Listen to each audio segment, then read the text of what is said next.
I want to talk more about BuzzFeed CEO Jonah Peretti's note to staff and his reasoning behind shuttering BuzzFeed News. This Vice bankruptcy news came on the heels of BuzzFeed announcing BuzzFeed News was being completely shut down.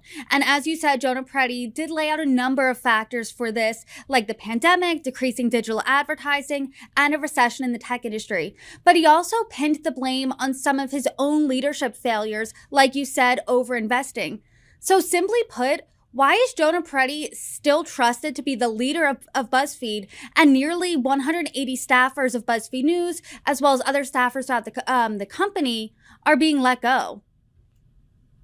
Yeah, that's a good question. I think that the answer is really about the question of, can you prove to us that there is a way to make this business work going forward? And clearly they thought that the news part wasn't going to do it.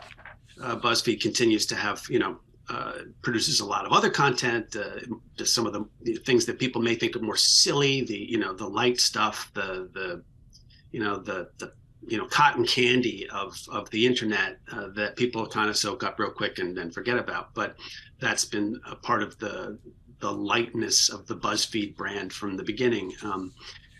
The fact that they didn't think that they could do it with news, which of course, as we all know, is an investment. It does take a lot more people. It takes a lot more time to do news than it does to write a listicle of, 20 reasons why I don't want to live in Florida in the summertime, So BuzzFeed has decided, hey, we can probably continue to do that, especially when we'll get contributors to write it and we won't even pay them. We can probably get some revenue and that's a business we can continue to be in. But the news thing, even though, BuzzFeed, memory serves, they got a Peabody award, they did good reporting. And it's sad that model isn't something that they see as viable going forward. Yeah, they got a Pulitzer back in 2021 for their reporting on Uyghur Muslims being detained in China. They're also known for a number of high-profile stories, like one about the sexual assault allegations against Kevin Spacey. They are also known for controversially publishing the entire Steele dossier. But do you think that the BuzzFeed News arm of the operation being shut down, do you think this is an inflection point for journalism and the media industry as a whole? I think that's just a question that continues to be asked. It goes back to, the dawn of the internet, when it felt like newspapers were going to vanish. And many of them did, of course, with the pullback of print advertising in the face of the internet.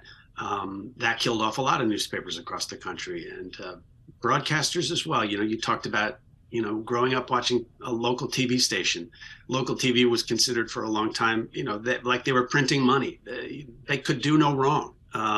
Now you talk to people in TV stations and they are feeling that same sort of dynamic of, wow, we got to do more with less. But I think the question is, where's the model? What is the way that we can make this work, that we can do journalism and we can still reach an audience? You look at brands like the New York Times, a legacy media brand of, probably the biggest one you can think of in the US. And yet, where are they getting that? Where's the digital stuff? Where are they doing the clever stuff? It's the puzzles that they have. It's the cooking app. And it's Wirecutter, which is that, product review site. They recently, bought The Standard, a sports site. It's not necessarily just from people saying, I want to subscribe to the New York Times, but a lot of brands are doing that. The Wall Street Journal has a huge paywall that people pay because they want the content. And then there are other ways that people are looking into doing things. There's kind of the ProPublica model, where it's like, we're going to have people who will basically, we're doing this as a public service. We're going to do journalism, and we're going to have investors who aren't looking to get a return on that investment other than this is good for everybody. And then you look on the other end of the scale, and you have a lot of interesting new sort of newsletters, subscription newsletters where they cover a real niche, and they cover it deeply, and people are willing to say, I'll pay for that. I'll pay to get that email because you cover the Supreme Court, and I don't see that anywhere else. Kind of things that get cut back when newsrooms feel we don't have the money to cover everything anymore.